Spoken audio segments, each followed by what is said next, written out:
Vamos a seguir con la segunda parte de un ciclo que empezamos hace ya un tiempo. Ven Santa Incorpore Santo. En la primera parte estuvimos hablando, sobre todo en la parte preventiva, de la relación cuerpo-mente, cuerpo-mente, mente-cuerpo. Vimos cómo debería ser la mente la que dominara el cuerpo y no al revés. Vimos lo necesario para que esto fuera posible. Vimos también que necesitábamos una mente fuerte y cuáles eran los factores que ayudaban a que nuestra mente fuera fuerte. Y en esta segunda parte nos vamos a centrar más en la parte curativa de la salud. Y cómo empezar mejor que hablando de los milagros de Jesús, o hablando de Jesús como gran médico. Veremos cómo actúa el poder de Dios en nosotros y cómo actuó el poder de Dios, el poder de Jesús, en la gente que curó en su tiempo. Vamos a ver cómo en la Biblia se recogen diferentes tipos de curación o diferentes milagros de Jesús. Tenemos las posesiones demoníacas, tenemos las enfermedades con síntomas físicos y luego están las resurrecciones, que no las he tenido en cuenta aquí. En el tema endemoniados no es el que nos vamos a centrar más hoy, nos centraremos más en el tema de las enfermedades con síntomas físicos porque son los que más nosotros podemos, con las que más podemos identificarnos hoy en día. Todo el mundo está pendiente de su salud, todo el mundo está preocupado por su salud, todo el mundo tiene un dolor de algo, tiene algo que le preocupa sobre su cuerpo y veremos cómo Jesús reacciona ante esto. Estos son los ejemplos de endemoniados que he cogido, seguro que hay algunos más, pero un poco así por encima. El endemoniado de Capernaum, muchos endemoniados en Lucas 4:41, una multitud en Lucas 6:17-19, el endemoniado gadareno, que es la legión que hablábamos antes, la legión de demonios que había dentro de este endemoniado, cómo sana un muchacho endemoniado, un lunático en Lucas 9:37-43, el regreso de los 70, esta vez no fue Jesús, pero envió a 70 que les dio poder y potestad para quitar demonios, y el mudo endemoniado, el Mateo 9:32, también la hija de la mujer cananea, Mateo 15:21-28. O sea, en el tema de endemoniados, ya os digo, lo pasaremos ahí por encima. Al final hablaremos de un endemoniado concreto porque hay un mensaje en ese endemoniado, en cómo Jesús trató al endemoniado, y Ellen White lo expresa muy bien en cómo podemos llegar a esto. Y vamos directamente a los enfermos llamados biológicos, o lo que más se parecería al enfermo a la enfermedad que nosotros vivimos normalmente. Tenemos la suegra de Pedro en Lucas 4:38-39, enfermos de diversas dolencias, sana un leproso en Lucas 5:12, sana un paralítico en Lucas 5:17-26, el hombre de la mano seca, una multitud en Lucas 6:17-19, sana al siervo de un centurión en Lucas 7:1-10, la mujer que tocó el manto de Jesús, Lucas 8, sana una mujer encorvada, Lucas 17:10-17, Lucas 13:10-17, 10 leprosos son limpiados, un ciego de Jericó recibe la vista, el hijo de un noble en Capernaum, paralítico de Betesda, un ciego de nacimiento, 2 ciegos obtienen vista en Mateo 9:27, los enfermos de Genesaret, y sana al hijo de un noble a distancia. Estos son algunos de los que he recogido de los evangelios, de los 4 evangelios. Seguro que hay muchos más. Y seguro que hay muchos más que no se citan y que fueron curados, porque en muchos sitios se habla de multitudes, de grupos que les seguían solo para tocarles y poder ser curado. De todos, hay unos cuantos en los que se describe el caso concreto y se ve el mecanismo que utilizó Jesús con ellos. Se ve la interacción entre ellos y Jesús. Y todo fue basado en la fe del enfermo o de algún allegado, ¿vale? O sea, puede ser del mismo enfermo que por fe quiere acercarse a Jesús, o si no, alguien que interviene o interfiere por su fe para que otro sea curado. Por ejemplo, sana a un leproso, Lucas 5, del 12 al 16. Señor, si quieres puedes limpiarme. ¿Veis la predisposición? ¿Vale? El leproso se presenta a Jesús diciendo, si quieres puedes actuar en mí. Por lo tanto, hay una puerta abierta. Sana a un paralítico, Lucas 5, 17 al 26. Podemos leer Mateo 9, 2. Mateo 9, 2 veremos también cómo lo expresa. Y sucedió que le traían un paralítico, tendido sobre una camilla, y al ver Jesús la fe de ellos, dijo al paralítico, ten ánimo, hijo, tus pecados te son perdonados. ¿Veis la correlación? Llega el paralítico, no se puede mover, le llevan sus amigos, ¿vale? Sus amigos que por fe también lo llevan, porque si no, no lo llevan. Y Dios ve la fe de ellos, no solo del paralítico. Y le dice, ten ánimo, hijo, tus pecados te son perdonados. Luego entraremos más en esto, pero lo primero que cura son sus pecados. Es la primera fase de la curación. Enfermos de diversas dolencias, Lucas 4:40. Una multitud, Lucas 6, 17 y 19, dice, porque poder salía de él y sanaba a todos. Hay un poder que sale de Cristo que entra en el cuerpo de los que van a él. ¿Vale? Quedaros con la palabra poder. Sana al siervo de un centurión, Lucas 7, del 1 al 10. Di la palabra y mi siervo será sanado. Una palabra tuya bastará para sanarme, para sanarle. Di la palabra y mi siervo será sanado. Sanación por la palabra. La mujer que tocó el manto de Jesús, este caso lo vamos también a extender un poco después. Vamos a leer lo que dice Ellen White sobre este tema. Pero ha salido un poder de mí. O sea, Cristo lo avalancha a muchísima gente y solo nota que una mujer toca su manto ligeramente. Se gira y dice, ¿quién me ha tocado? Y todos dicen, ¿cómo que quién te ha tocado? Si te está todo el mundo empujando, ¿cómo que? Y dice, ha salido un poder de mí. 10 leprosos son limpiados, Lucas 17, del 11 al 19. Tu fe te ha salvado. Salvado, no sanado. ¿Qué tiene que ver salvado, sanado? Veremos que mucho. En mi Biblia, no sé si en la vuestra, cuando sale sanado, en muchos sitios hay un asterisco o un numerito, y si buscáis pone también literal salvado, o al revés, salvado, literal, sanado. O sea, hay una correlación entre sanado y salvado.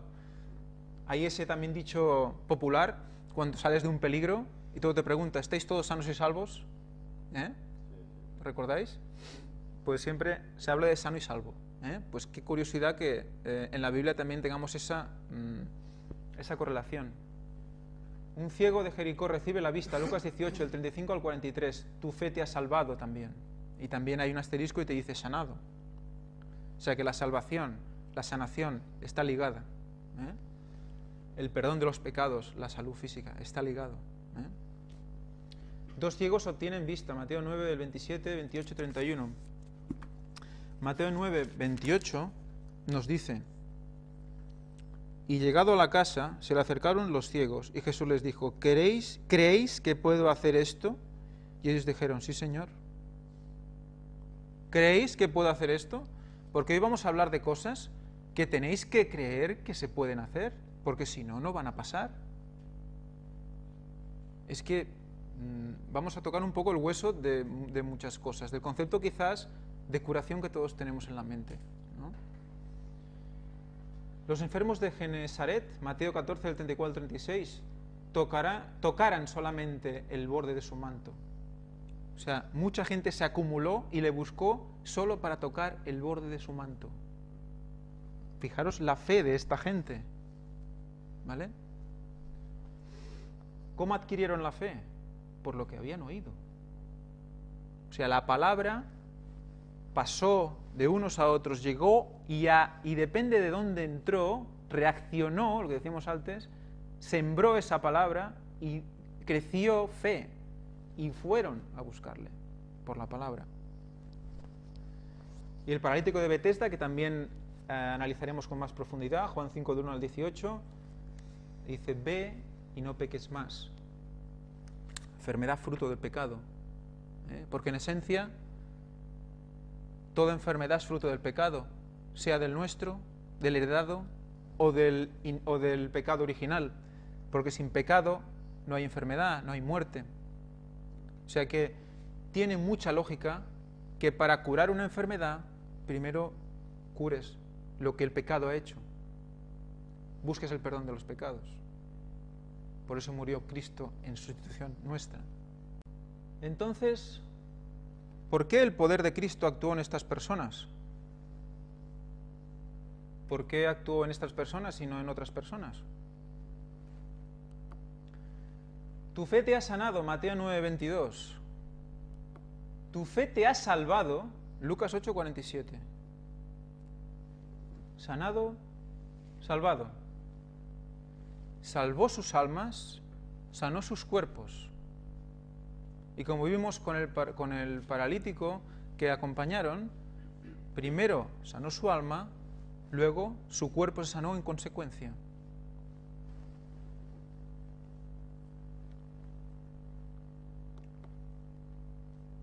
Vamos a ver unos textos, unas citas de Ellen White. Primero vamos a leer Mateo 5, 25 al 34 para leer bíblicamente lo que explica, Marcos 5, 25 al 34. En esto, una mujer que padecía de continuas hemorragias desde hacía 12 años, que había sufrido mucho a manos de muchos médicos y había gastado todos sus bienes sin provecho alguno, sino que por el contrario había empeorado, al oír hablar de Jesús se acercó entre el gentío por detrás y tocó su manto, porque decía, si toco, aunque solo sea su manto, seré curada. Inmediatamente cesó su hemorragia y sintió en su cuerpo que había quedado curada de su aflicción. Al instante, Jesús, percatándose en su interior de que había salido de él un poder, se dio la vuelta entre el gentío y decía, ¿quién ha tocado mis vestidos? Sus discípulos le decían, ¿estás viendo que la multitud apretuja y dices, ¿quién me ha tocado? Pero él continuaba mirando en torno suyo, para ver al que lo había hecho, y entonces la mujer, temerosa, temblando, sabiendo lo que le había ocurrido, vino hacia él, y echándose a sus pies le dijo toda la verdad. Y él le dijo, hija, tu fe te ha sanado, vete en paz, y queda sana de tu aflicción. Vemos lo que hemos comentado antes, cuál es la reacción de Jesús y cómo la mujer va con cierto temor, con cierta timidez, pero sabe, en el fondo sabe, que si lo toca se cura.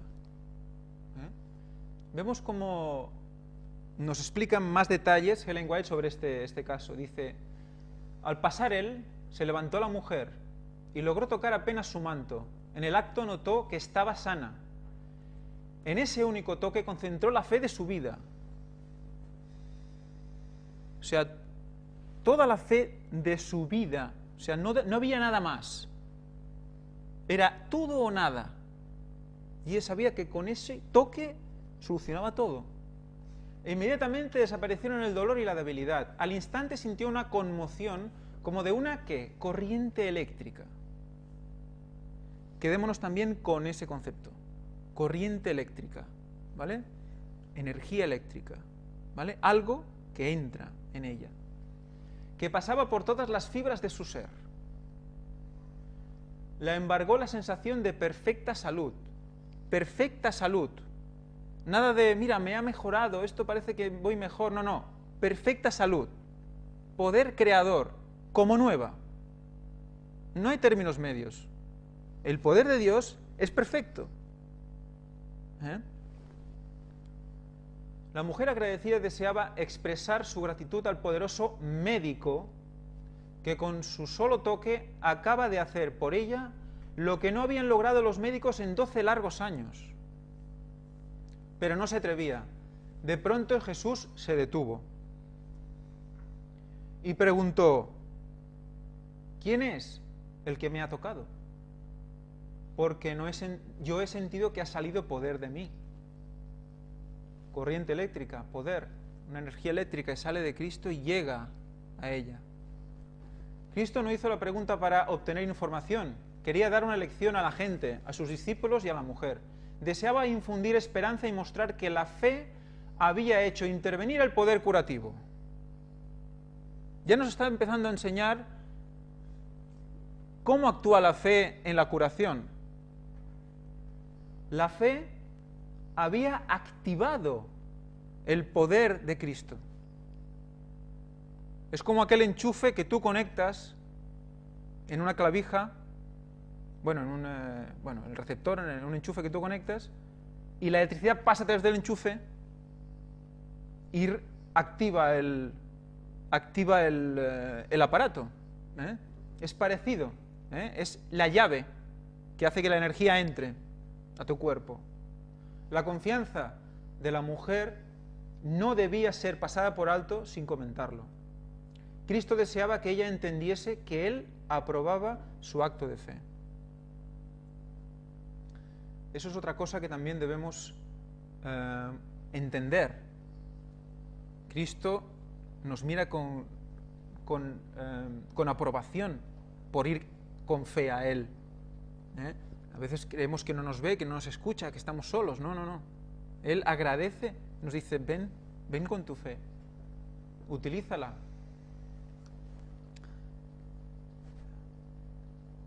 La turba de curiosos que se apiñaban alrededor de Jesús no recibió fuerza vital alguna. O sea, que no todos recibieron la fuerza vital. ¿Por qué? No todos fueron allí a recibir. No todos fueron con fe. Había poder en Cristo para todos, seguro. Pero no todos fueron a recibir. Pero la enferma que tocó con fe quedó curada. Así también en las cosas espirituales. El contacto casual difiere del contacto de la fe. La mera creencia en Cristo como Salvador del mundo no imparte sanidad al alma. Sí, yo creo que Cristo es Salvador del mundo. Eso no te va a dar salud. La fe salvadora no es un simple asentimiento de la verdad del Evangelio. La verdadera fe es la que recibe a Cristo como un Salvador personal. Salvador personal, sanador personal. No hay mucha diferencia. Veremos cómo todo se va solapando al mismo sitio. Dios dio a su Hijo unigénito para que yo, mediante la fe en Él, no perezca, mas tenga vida eterna. Juan 3,16. Al acudir a Cristo, conforme a su palabra, he de creer que recibo su gracia salvadora. ¿Qué él preguntó antes? ¿Crees que puedo hacerlo? He de creerlo. Si lo pido con fe, he de creer que lo voy a recibir. Y a partir de ahí actúa la fe en ti, actúa el poder en ti. Como el oficial de Galilea, si podéis encontrar Juan 4, del 49 al 54. El oficial del rey le dijo: Señor, desciende antes que mi hijo muera. Jesús le dijo: Vete, tu hijo vive. Y el hombre creyó la palabra que Jesús le dijo, y se puso en camino. Cuando ya él descendía, sus siervos salieron a recibirle y le dijeron noticias diciendo: Tu hijo vive. Entonces él les preguntó a qué hora había comenzado a mejorar. Y le dijeron: ayer, a la hora 7:, le dejó la fiebre. El padre entonces comprendió que aquella era la hora en que Jesús le había dicho: Tu hijo vive, y creyó él y toda su familia. Esta fue una segunda señal que hizo Jesús cuando fue de Judea a Galilea. Tu hijo vive. ¿Crees? Pues ve. La vida que ahora vivo la debo vivir en la fe del Hijo de Dios, el cual me amó y se entregó a sí mismo por mí. Gálatas 2:20. Muchos consideran la fe como una opinión. La fe salvadora es una transacción por la cual los que reciben a Cristo se unen en un pacto con Dios. En una transacción hay una mercancía, ¿sí? Algo pasa de uno a otro. Algo. Una fe viva entraña un aumento de vigor y una confianza implícita que por medio de la gracia de Cristo dan al alma un poder vencedor. O sea, hay aumento de vigor por vivir la fe. La fe es más poderosa que la muerte para vencer. Si logramos que los enfermos fijen sus miradas con fe en el poderoso médico, veremos resultados maravillosos. Esto vivificará tanto al cuerpo como al alma. vivificará tanto al cuerpo como al alma. O sea, ¿creemos esto? ¿Vale? Eso es lo que tenemos que preguntarnos. Al trabajar en pro de las víctimas de los malos hábitos, en vez de señalarles la desesperación y ruina hacia las cuales se precipitan, dirigid sus miradas hacia Jesús. Haced que se fijen en las glorias de lo celestial. Esto será más eficaz para la salvación del cuerpo y del alma que todos los terrores del sepulcro puestos delante del que carece de fuerza y aparentemente de esperanza. Es lo que hemos dicho antes, ¿eh? Presentémosle la esperanza, no le presentemos a dónde se va. No le presentemos el sepulcro, no le presentemos el abismo, presentémosle la esperanza. Pues eso es lo que entraña la fe. Cambiamos de caso. Vamos al siervo del centurión. En este caso, Lucas 7, del 1 al 10, vamos a recordar, Lucas 7, del 1 al 10, cuál es el caso de curación del siervo del centurión. Dice: después que acabó de dirigir todas estas palabras a los oídos del pueblo, entró en Capernaum. Estaba enfermo y a punto de morir, el siervo de un centurión, a quien éste apreciaba mucho. Habiendo oído hablar de Jesús, envió a donde él estaba unos ancianos de los judíos para rogarle que viniese a sanar a su siervo. Estos se presentaron a Jesús y le rogaban con insistencia, diciendo: es digno de que le concedas esto, porque él ama a nuestro pueblo y él mismo nos ha edificado la sinagoga. Iba Jesús con ellos, y cuando ya no estaba lejos de la casa, el centurión envió a él unos amigos diciéndole: Señor, no te molestes más, pues no soy tan importante como para que entres bajo mi techo. Por lo cual ni me consideré a mí mismo digno de venir a ti, pero dilo de palabra, y mi siervo será sanado. Pues también yo soy un hombre puesto bajo autoridad, y tengo soldados bajo mis órdenes. Y le digo a este: ve, y va, y a otro: ven, y viene. Y a mi siervo: haz esto, y lo hace. Al oír esto, Jesús se quedó maravillado de él, y volviéndose dijo a la multitud que le seguía: os digo que ni aun en Israel, y al tanto con esto, y recibir este mensaje, os digo que ni aun en Israel he hallado una fe tan grande. Y cuando los que habían sido enviados regresaron a la casa, hallaron sano al siervo que había estado enfermo. Quedaros con la última parte porque es un mensaje a la iglesia. Yo lo recojo como un mensaje a la iglesia. Ni aún en Israel he hallado esta fe. Recordad que Ellen White dice que la hora onceava serán aquellos que vienen de las iglesias de Babilonia, los que hay escondidos allí, que serán sinceros, reaccionarán y serán los que aportarán nueva fuerza a la iglesia. Vendrán con más fe incluso que en la que hay dentro de la iglesia. Y esto nos tiene que recordar ese momento. En ese momento la fe del centurión es total. Incluso no se siente digno y envía a otro en vez de él. Fijaros en que se siente inferior a todos, todo y ser centurión. Los ancianos habían recomendado al centurión a Cristo por causa del favor que él había hecho a la nación de ellos. Es digno, decían. Los judíos decían: respondo de este señor. Yo lo valido, ¿no? Porque nos edificó una sinagoga. Pero el centurión decía de sí mismo: no soy digno. Sin embargo, no temió pedir auxilio a Jesús. Hay dos cosas aquí que debemos tener claras. Una cosa es sentirse no digno y otra cosa es ser valiente y pedir la ayuda. Porque muchas veces decimos: es que somos un desastre, es que a mí no me va a escuchar nadie. Pero es que en ese momento es cuando tenemos que ir a buscar el auxilio de Jesús. Es cuando la fe debe ser más fuerte. No confiaba en su propio mérito, sino en la misericordia del Salvador. Su único argumento era su gran necesidad. ¿Vale? O sea, ¿qué es lo que sustituye nuestros propios méritos? La misericordia del Salvador. La misericordia es en vez de nuestros méritos. ¿Vale? Es lo que llena el hueco. Porque nosotros, por mucho que hagamos, no podemos ser meritorios. Dice, y su único argumento era su gran necesidad. Si no sentimos la necesidad, no vamos a recibir No vamos a ir con fe. Si yo considero que no lo necesito lo suficiente, no vas a ir a Jesús. Entonces, ¿lo necesitamos a Jesús?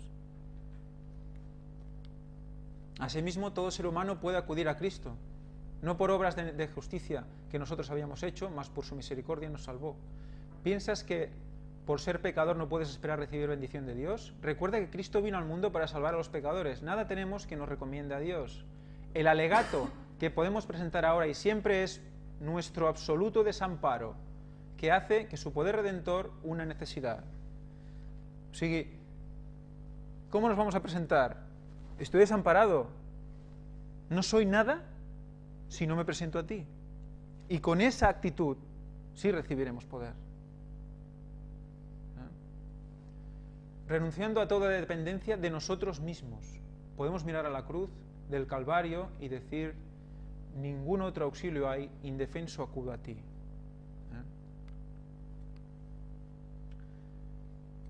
¿Qué más dice sobre el siervo? Sobre el siervo, perdón. Si puedes creer, al que cree todo es posible. La fe nos une con el cielo y nos da fuerza para contender con las potestades de las tinieblas. ¿Qué hace la fe? Nos une con el cielo. ¿Cómo no vamos a tener poder si estamos unidos al cielo? Dios ha provisto en Cristo los medios para contrarrestar toda malicia, resistir toda tentación, por fuerte que sea. Pero muchos sienten que les falta la fe y por eso permanecen apartados de Cristo. Arrójense estas almas, conscientes de su desesperada indignidad, en los brazos misericordiosos de su compasivo Salvador. No se miren a sí mismas, sino a Cristo. Si nos miramos y decimos: qué mal estamos, qué malos somos, qué desastre, no encontraremos fuerzas para ir. Pero si lo miramos a Él, iremos, y nos quitará toda esta mal rollo, ¿no? El mal rollo que vivimos. El que sanó a los enfermos y echó fuera a los demonios cuando andaba con los hombres, sigue siendo el mismo poderoso Redentor. Sigue siendo el mismo poderoso Redentor. No son milagros del pasado. Quizás la manera no es la misma. Y veremos más adelante en otros puntos por qué no es lo mismo ahora que antes. Pero el poder es el mismo y la eficacia es la misma. Pero ¿qué mecanismos hay para acercarnos más y que el poder fluya por nosotros? Eso lo veremos también, creo que la semana que viene, si me deja Josep. En el caso, dice, en el que sanó a los enfermos, sigue siendo el mismo poderoso Redentor. Echad mano, pues, de sus promesas, como de las hojas del árbol de la vida. Al que a mí viene, no le echo fuera. Juan 6:37. Por favor, buscadme Apocalipsis 22:2. Recordemos para qué servían las hojas del árbol de la vida. En medio de la calle de la ciudad, y a uno y otro lado del río, estaba el árbol de la vida, que produce 12 frutos, dando cada mes su fruto, y las hojas del árbol eran para la sanidad de las naciones. ¿Para qué son las hojas del árbol de la vida? Para la sanidad de las naciones. ¿Ves otra vez la conexión? Las promesas de Jesús son para la sanidad de las naciones, para la salud. Por lo tanto, a través del Espíritu llega al cuerpo y hay salud.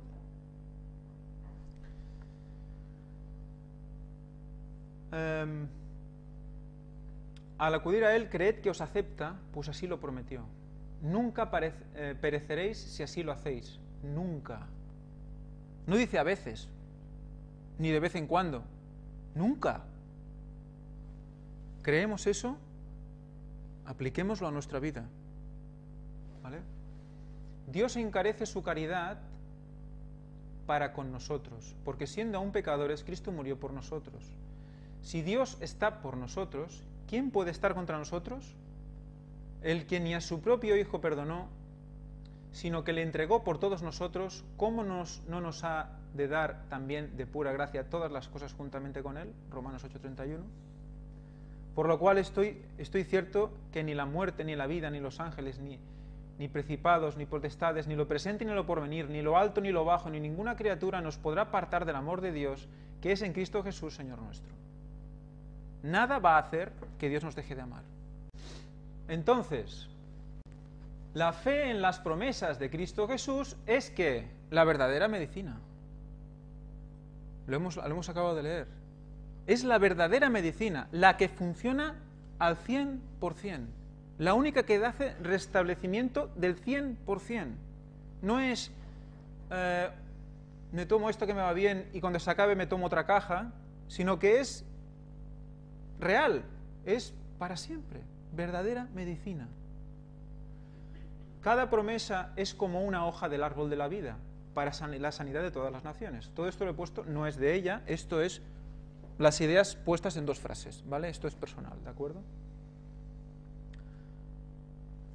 O sea que reclamemos sus promesas, estudiémoslas y busquémoslas con fe, porque tendremos sanidad.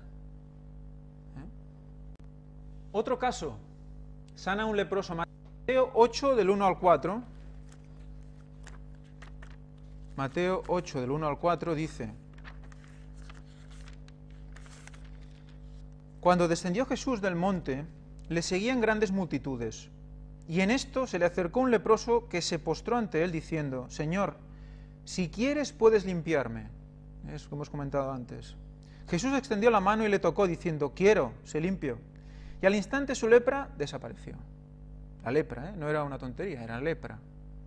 Entonces Jesús le dijo: Mira, no lo digas a nadie, sino ve, muéstrate al sacerdote y presenta la ofrenda que ordenó Moisés para que le sirva de testimonio. ¿Qué nos dice Ellen White sobre el leproso? Lo peor de la época. En la región donde ejercía Cristo su ministerio, habría muchos leprosos. Y cuando llegaron a ellos las nuevas de su obra, hubo uno en cuyo corazón empezó a brotar la fe. ¿Vale? Lo que decíamos antes, llega la palabra a muchos y en uno brota la fe. Si pudiera acudir a Jesús, podría sanar, pensaba.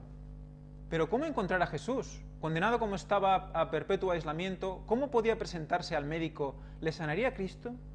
¿No pronunciaría más bien, como los fariseos y aún los médicos, una maldición contra él y le mandaría que huyera de las moradas de los hombres?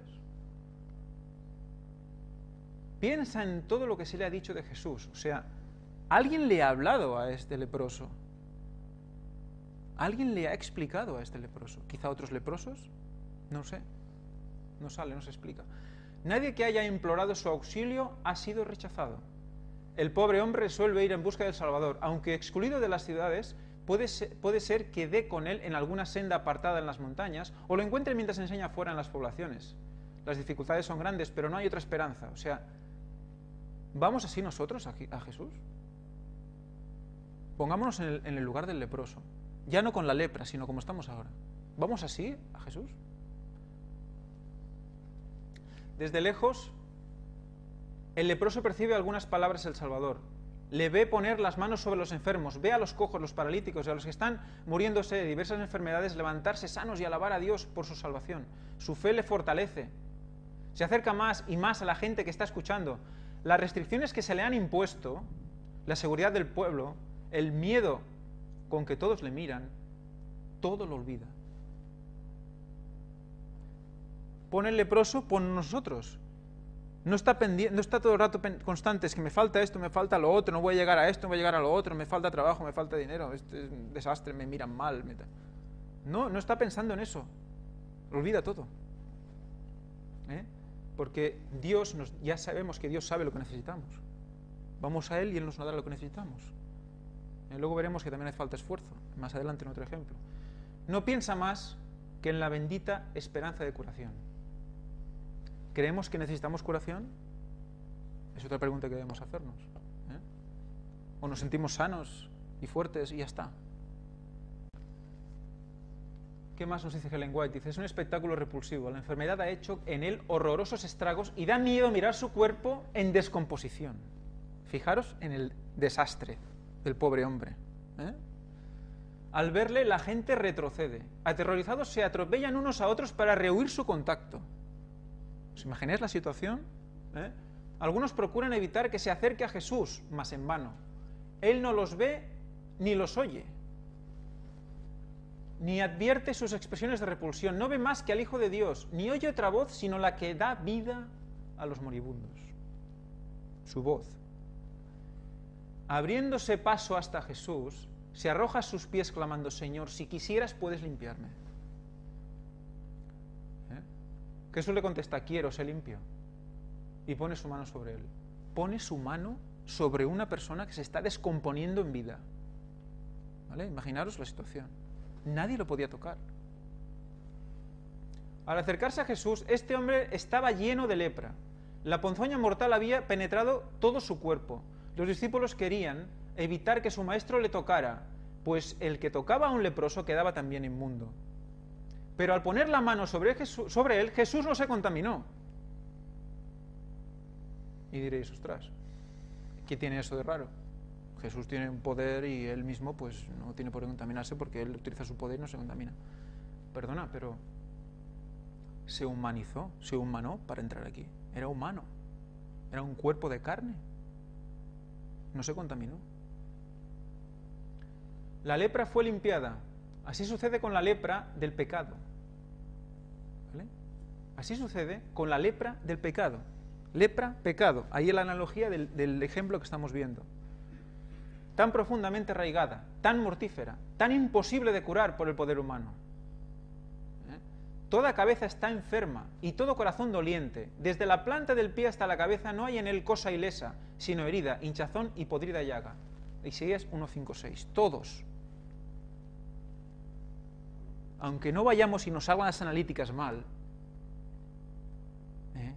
sufrimos y no nos damos cuenta. Tenemos cargas y no nos damos cuenta.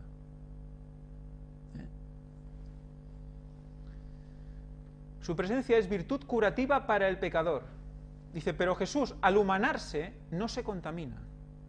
O sea, vuelve a reiterar, al humanarse no se contamina. O sea, ¿cuál debe ser nuestra meta? Jesús, ¿no? Pues, cuerpo de carne, espíritu limpio. El poder de Dios estaba en él. Por eso no se contamina. La fe de Jesús era,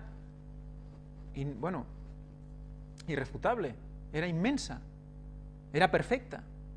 Por eso el poder que ya entraba en Jesús era inmenso, era perfecto, no podía contaminarse. Tenemos que buscar eso. Evidentemente no seremos como Jesús, pero cuando Ellen White nos dice que busquemos la perfección y la excelencia, es en donde podemos y al máximo que podemos. ¿Y qué nos dará eso? Salud también. Defensa contra las enfermedades que nos rodean, contra los contaminantes que nos rodean, etcétera, etcétera. ¿Vale? Cualquiera que se postre a sus pies, su presencia es virtud curativa para el pecador. Cualquiera que se postre a sus pies, diciéndole con fe, Señor, si quisieras puedes limpiarme, oirá esta respuesta, quiero, sé limpio. Dice que aún funciona esto, que no es una cosa del pasado. ¿Lo creemos realmente? ¿Es difícil? Sí, quizás. Pero ¿no debemos trabajar eso? Otro caso, el paralítico de Capernaum. Lucas 5, del 17 al 25. Aconteció un día que él estaba enseñando, y estaban sentados allí unos fariseos y maestros de la ley, que habían venido de todas las aldeas de Galilea, Judea y de Jerusalén, y el poder del Señor estaba presente para sanarles. En esto, unos hombres traían en una camilla un paralítico y trataban de introducirlo y colocarlo delante de Jesús. Pero no hallando de qué manera introducirle, a causa de la multitud, subieron a la azotea, lo descolgaron con la camilla a través de las tejas y lo pusieron en medio delante de Jesús. Al ver la fe de ellos, dijo, hombre, tus pecados te quedan perdonados. Entonces los escribas y los fariseos comenzaron a razonar diciendo, ¿quién es este que habla blasfemias? ¿Quién puede perdonar pecados sino solo Dios? Al percatarse Jesús de lo que ellos estaban pensando, tomó la palabra y les dijo, ¿qué estáis pensando en vuestros corazones? ¿Qué es más fácil? ¿Decir te quedan perdonados tus pecados o decir levántate y anda? Hasta parece que les vacile y todo, ¿no? Dice, pues para que sepáis que el Hijo del Hombre tiene autoridad en la tierra para perdonar pecados, dijo al paralítico, a ti te digo, levántate, toma tu camilla y vete a tu casa. E inmediatamente se levantó a la vista de ellos, tomó la camilla en que estaba acostado y se fue a su casa glorificando a Dios. Equipara perdón de pecados con la cura de la salud del hombre. Lo equipara, dice, tanto puede hacer una cosa como la otra. ¿Eh? ¿Por qué me queréis acusar? Muchos de los que acudían a Cristo en busca de ayuda habían traído la enfermedad sobre sí, y sin embargo Él no rehusaba sanarlos. Fijaros la misericordia. Y cuando estas almas recibían la virtud de Cristo, reconocían su pecado. Y muchos que se curaban de su enfermedad espiritual a la par que de sus males físicos. Primero, la enfermedad espiritual a la par que de los males físicos. Si reconocían su pecado, se arrepentían por fe, entraba la energía eléctrica, el poder, la fuerza vital y se curaban los males físicos. Entre tales personas se hallaba el paralítico de Capernaum. Como el leproso, este paralítico había perdido toda esperanza de restablecimiento. Su dolencia era el resultado de una vida pecaminosa y el remordimiento amargaba su padecer. Aquí vemos una de las posibles causas del daño que este hombre tenía. Uno de los casos posibles, remordimientos. ¿Vale? Este señor era paralítico por remordimientos. Relación cuerpo-mente, mente-cuerpo. En vano había acudido a los fariseos y a los médicos en busca de alivio. Le habían declarado incurable y, condenándole por pecador, habían afirmado que moriría bajo la ira de Dios. ¿Vale? O sea, pobre tío. Más adelante en otras charlas veremos cómo hoy en día se están viendo las relaciones cuerpo-mente, de cómo el cerebro, en función de cómo recibe un tema, un problema, cómo afronta, se somatiza en el cuerpo. Y muchas de las enfermedades de hoy en día que vivimos normalmente son asociadas a esto más que a otros casos biológicos, otros temas biológicos. El paralítico había caído en la desesperación, pero después oyó hablar de las obras de Jesús. Otros, tan pecadores y desamparados como él, habían sido curados, y él se sintió alentado a creer que también podía ser curado si conseguía que le llevaran al Salvador. Decayó su esperanza al recordar la causa de su enfermedad, y sin embargo no podía renunciar a la posibilidad de sanar. O sea, otra vez igual que el leproso. Dices, veo mi condición, pero no puedo renunciar a la esperanza. Sé que si voy, me sanaré. Estaban sentados los fariseos y doctores de la ley. Muchos habían venido como espías, buscando motivos para acusar a Jesús. Más allá se apiñaba la promiscua multitud de los interesados, los curiosos, los respetuosos y los incrédulos. Estaban todos. Estaban representadas varias nacionalidades y todas las clases de la sociedad, y la virtud del Señor estaba allí para sanarlos. El espíritu de vida se cernía sobre la asamblea. O sea, todo estaba inundado del espíritu de vida que Dios emanaba, que Cristo emanaba. Pero ni los fariseos ni los doctores discernían su presencia. ¿Qué nos puede pasar? Como a ellos, que tengamos el poder delante nuestro y no lo veamos. Y lo acusemos. Y digamos, no, yo voy a esto que lo veo. Me tomo esto que me va mucho mejor. Pero primero, debemos buscar ¿qué? Al gran médico. Primero al gran médico.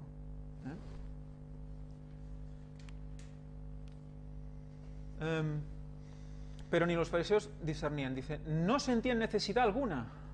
Y la curación no era para ellos. No se sentían enfermos, no se sentían faltos. Se sentían justos. Y yo me pregunto, ¿pero los fariseos y doctores estaban enfermos? ¿No? Para que no vieran la salud, no vieran la... Ellos estaban enfermos, sí, pero por no ver.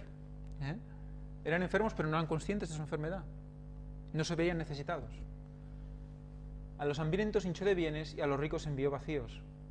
El discurso quedó interrumpido. El Salvador miró el rostro entristecido del enfermo y vio sus ojos implorantes, fijos en él. Bien conocía el deseo de aquella alma agobiada.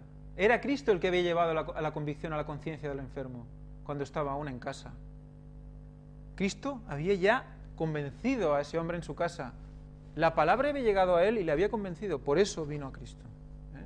Tenemos una gran responsabilidad y no lo sabemos. ¿Por qué la reforma pro salud?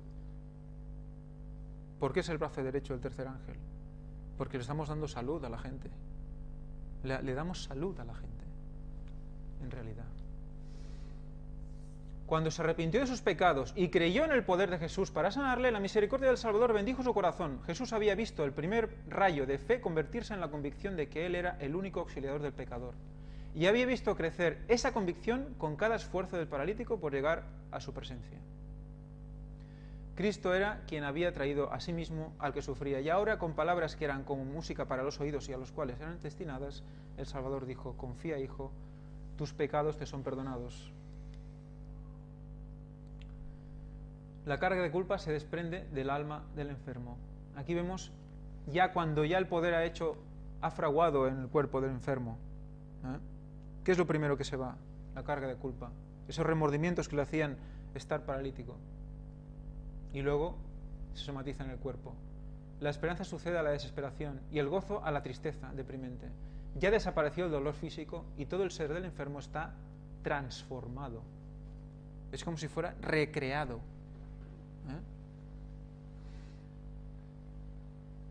Muchos observaban suspensos tan extraño suceso y se daban cuenta de que las palabras de Cristo eran una invitación que les dirigía.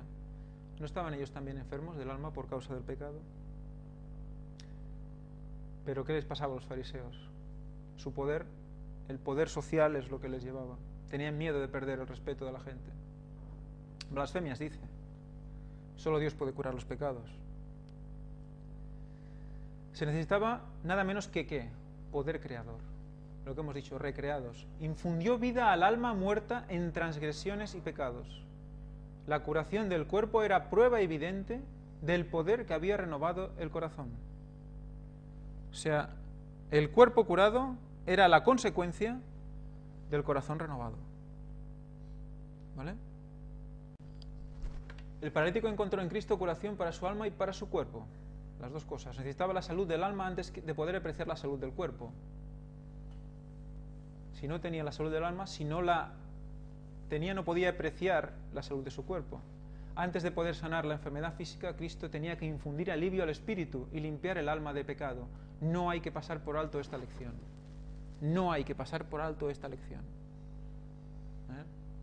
Espíritu limpio, luego cuerpo limpio. Actualmente miles que adolecen de enfermedades físicas desean, como el paralítico, oír el mensaje: tus pecados te son perdonados. La carga del pecado, con su desasosiego y sus deseos nunca satisfechos, es la causa fundamental de sus enfermedades. No podrán encontrar alivio mientras no acudan al médico del alma. La paz que Él solo puede dar devolverá el vigor a la mente y la salud al cuerpo. Otro paralítico, el de Betesda. Si recordáis la escena, están todos esperando a que el agua del estanque se mueva para que se tirarse, y los primeros que se tiran se curaban, ¿no? Esa es no sé si era la leyenda de por ahí, ¿no? En la Biblia dice que bajaba un ángel, movía el agua y todos se metían. ¿Qué ángel debería ser? No lo sé. La cuestión es que el paralítico siempre veía el agua que se movía, intentaba llegar y nunca podía, ¿vale? Y Jesús ve esa escena. El enfermo estaba acostado en su estera, levantaba ocasionalmente la cabeza para mirar el estanque. Cuando su rostro tierno y compasivo se inclinó sobre él y atrajeron su atención las palabras: ¿Quieres ser salvo? La esperanza renació en su corazón. Comprendió que de algún modo iba a recibir ayuda. Cuando nosotros recibimos esto, quizás nos lo tomemos a salvo. ¿Quieres ser salvo? ¿Quieres que te cure? ¿Y tú me vas a curar a mí? ¿No? ¿Tú me vas a...? ¿No? Entonces, él lo creyó. Y de repente surgió esperanza en él. Jesús le dice: levántate, toma tu lecho y anda. Con nueva esperanza el enfermo mira a Jesús. La expresión de su rostro, el acento de su voz, no son como los de otro cualquiera. Su misma presencia parece respirar amor y poder. La fe del paralítico se aferra a la palabra de Cristo sin otra pregunta. Sin otra pregunta. Nosotros preguntamos mucho. Sí, pero si hago esto, si hago esto, ¿tendré esto? Si hago esto, ¿tendré facilidades para esto? Muchas condiciones, muchas dudas. No preguntó más. Y todo su cuerpo le responde. Primero accede y luego su cuerpo le responde. Cada nervio y músculo laten con una nueva vida. Recreación. Tenemos que volver a nacer. Jesús no había dado al paralítico seguridad alguna de ayuda divina. Bien pudiera haber dicho el hombre: Señor, si quieres sanarme, obedeceré tu palabra. Podría haberse detenido a dudar y haber perdido su única oportunidad de sanar. ¿Qué nos pasa a veces? Dudamos demasiado. Sí, pero ¿y si? El y si nos tiene locos. Pero no, él creyó en la palabra de Cristo, creyó que había sido sanado. Inmediatamente hizo el esfuerzo y Dios le concedió la fuerza. Quiso andar y anduvo. Al obrar de acuerdo con la palabra de Cristo, quedó sano. Hizo el esfuerzo. ¿Vale? Muchas veces no nos esforzamos lo suficiente. Dios nos ayuda si nosotros nos ayudamos primero. Creemos y actuamos en consecuencia. Actuamos como si fuéramos sanados, porque creemos que lo hemos sido. El pecado nos ha separado de la vida de Dios. Nuestras almas están paralizadas. Somos tan incapaces de llevar una vida santa como lo era el paralítico para andar. ¿Vale? Somos el paralítico. O sea, cada uno de los casos de curación que nos explica en la palabra de Dios es para que nos pongamos en la situación del enfermo. Somos el paralítico, somos el leproso. Aunque no estemos enfermos como ellos, estamos enfermos de otra manera. Muchos se dan cuenta de su desamparo, desean con ansia aquella vida espiritual que los pondrá en armonía con Dios y se esfuerzan por conseguirla, pero en vano. Desesperados exclaman: miserable hombre de mí, ¿quién me librará de este cuerpo de muerte? Alcen la mirada estas almas que luchan presa del abatimiento. El Salvador se inclina hacia el alma, adquirida por su sangre, diciendo con inefable ternura y compasión: ¿quieres ser salvo? Que sería lo mismo que preguntarle: ¿quieres ser sano? Creo que en algunas versiones pone: ¿quieres ser sano? A la pregunta al paralítico. O sea que hay totalmente paralelismo entre una cosa y otra. Él os invita a levantaros llenos de salud y paz. No esperéis hasta sentir que sois sanos. ¿Cómo dices? ¿Vale? Estamos en ese nivel de fe. No esperéis hasta sentir que sois sanos y actuar como si lo fuerais. Creed en la palabra del Salvador, poned vuestra voluntad de parte de Cristo, quered servirle y al obrar de acuerdo con su palabra, recibiréis fuerza. Cualquier sea la mala práctica, la pasión dominante que haya llegado a esclavizar vuestra alma y vuestro cuerpo por haber cedido largo tiempo a ella, Cristo puede y anhela libraros. Está esperando a que os enchuféis, o a que nos enchufemos. Él infundirá vida al alma de los que estabais muertos en vuestros delitos. Infundirá vida al alma. Librará al cautivo que está sujeto por la debilidad, la desgracia y las cadenas del pecado.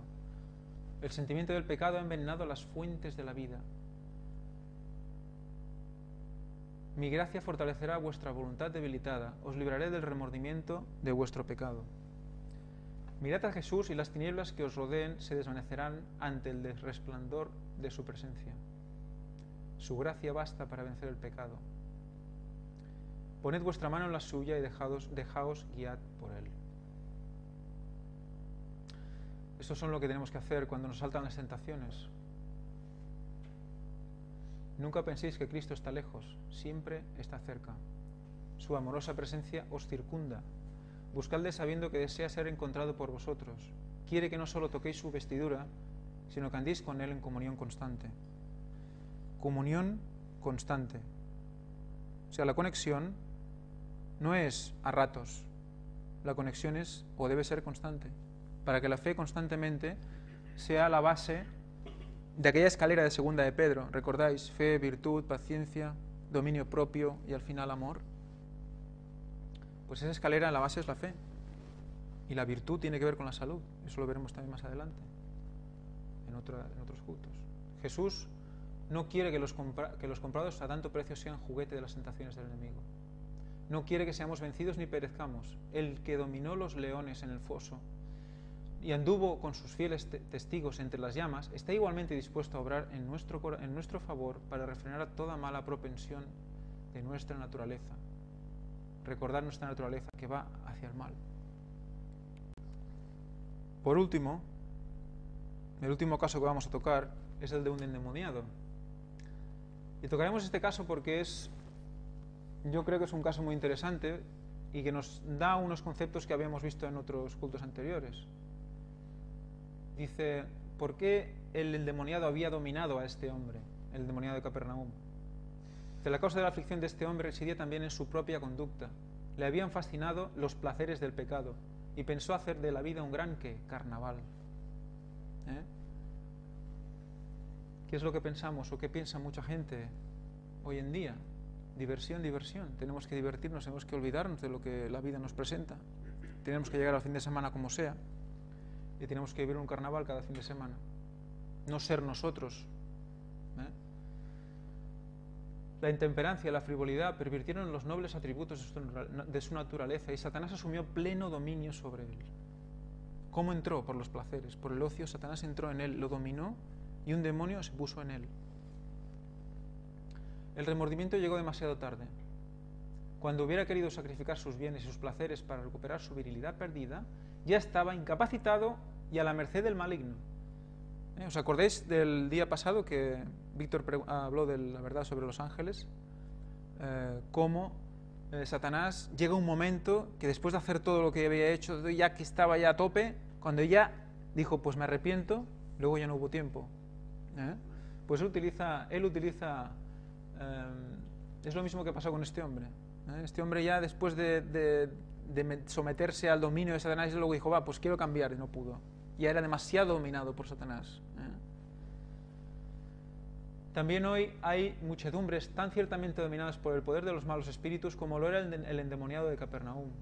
Todos los que se apartan voluntariamente, y voluntariamente habría que subrayarlo, de los mandamientos de Dios, se colocan bajo la dirección de Satanás. Y muchos dirán, no, pero es que, yo no quería. No, pues voluntariamente te has expuesto a algo que ha hecho que eso pase. Muchos juegan con el mal, pensando que podrán romper con él cuando quieran, pero quedan cada vez más engañados hasta que encuentran dominados por la voluntad más fuerte que la suya. No pueden sustraerse a su misterioso poder. El pecado secreto o la pasión dominante puede hacer de ellos cautivos tan inertes como el endemoniado de Capernaum. Otra vez, un ejemplo para que nos sintamos identificados. Dios no domina nuestra mente sin nuestro consentimiento, sino que cada hombre está libre para elegir el poder que quiera ver dominar en él. ¿Recordáis este concepto? Lo estuvimos hablando cuando hablamos del subconsciente y la parte consciente, de cómo había una precognición en el subconsciente de las decisiones que tomábamos, y dejamos entrever este concepto. Pues Ellen White nos lo explica claramente aquí. Dios no domina nuestra mente sin nuestro consentimiento. Tenemos que abrir la puerta. Y luego resulta que elegimos quién queremos que nos domine. O sea, el concepto era correcto. Nadie ha caído tan bajo, nadie es tan vil que no pueda hallar liberación en Cristo. Maravillosa será la transformación de quien abra por la fe la puerta de su corazón al Salvador. Ya estamos acabando. ¿Quién lee a Juan 6:63? Juan 6:63. El Espíritu es el que da la vida, la carne para nada aprovecha. Las palabras que yo os he hablado son espíritu y son vida. Las palabras que yo os he hablado son espíritu y son vida. La palabra fue yendo al paralítico, al leproso, a todos los que la quisieron escuchar. Abrieron la puerta y recibieron espíritu y vida. Un resumen. Entonces, ¿cuál es nuestra parte del trabajo para que el poder curativo de Cristo actúe así en nosotros? Porque entonces nosotros algo tenemos que hacer. No solo ponernos ahí y que nos llegue poder y ala, ¿no? El Señor quisiera que evaluáramos nuestras almas según la estimación, hasta donde lo comprendemos, que Cristo les asignó. Jesús murió para poder redimir al hombre de la ruina eterna. Debemos, pues, considerarnos como una propiedad adquirida, no sois vuestros. Yo con mi cuerpo hago lo que quiera, eso es muy típico, ¿no? Porque habéis sido comprados por precio. Glorificad, pues, a Dios en vuestro cuerpo y en vuestro espíritu, los cuales son de Dios. Lo debemos glorificar en nuestro cuerpo y en nuestro espíritu. Todas las facultades de la mente, del alma y del cuerpo son del Señor. Nos la ha puesto ahí, ¿vale? Para utilizarlas para hacer su voluntad. Nuestro tiempo le pertenece. Cuidado con esta frase, ¿eh? Nuestro tiempo le pertenece. Debemos ponernos en las mejores condiciones posibles para hacer su servicio, manteniéndonos constantemente en relación con Cristo. En las mejores condiciones posibles. ¿El qué? La mente, el alma y el cuerpo, en las mejores condiciones posibles. Si nosotros nos enchufamos a Cristo y esperamos recibir el poder de Dios y que nos llene y nos dé sanidad, si nuestro cuerpo no está en las mejores condiciones posibles y nuestra mente no está en las mejores condiciones posibles, no se va a reflejar en nosotros. Por eso tenemos que llegar a la excelencia, a la que podamos, a la que nos dé la fe, pero tenemos que llegar a la perfección, entre comillas, tenemos que llegar. Porque si no, el poder no se manifestará en nosotros con toda la fuerza que debería ser. Y considerando diariamente debemos considerar el costoso sacrificio hecho por nosotros para que fuéramos hechos justicia de Dios en Él. Así hemos de crecer hasta la plena estatura de hombres y mujeres en Cristo Jesús. Así debemos crecer, poniéndonos en plena disposición. Y aquí se acaba esta segunda parte, en la que hemos hecho un resumen, o hemos entrado en detalle también, de cómo actúa la fe en nosotros, cómo actúa entonces y cómo debería actuar ahora.